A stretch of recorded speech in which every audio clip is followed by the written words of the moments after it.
In this quick, simple demonstrations of synchronous and analyze the result, we want to go in there and activate our synchronous. So in this particular part, as we rotate up, we can use diagonal selection to select all the faces that we want to rotate. The first thing we want to do is select a vector. Once that is done, we want to select a point where we want to rotate it from. We can drag onto this, what we call a handle, or we can type in a value of 40 degrees. Once that is done, we see that it's getting to bypassing all the previous feature design. Now, the center line has not been updated. I can just grab that center line, drag into the latest, so that gets updated. And then I notice my PMI dimension is not displayed properly.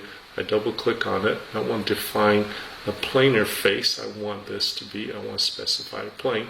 So this will not be part of a certification, the PMI information. So now we have the 85 degrees.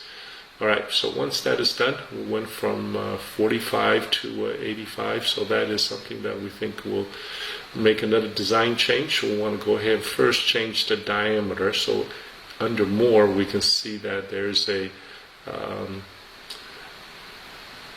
resize hole. So using that resize hole, we want to decrease that by 25 millimeters. So with that is quickly updated that design. The next thing we want to do is we want to Radial Dimension, which that will control the cylindrical face of that.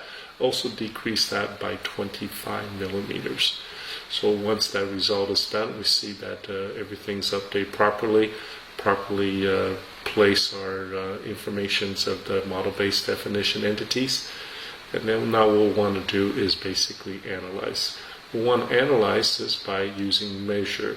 So using an object is something that we want to do. We have all these different options that we can select as part of our selecting, but we just hover over it, we see this what's called a progressive selection. We want to go to the solid, and then in the volume we see that is something that we could capture that information. That is the result that we're after as we zoom in. This is a value we want to put in for our certification exam. So this type of quick and easy demonstration will help you in your exam.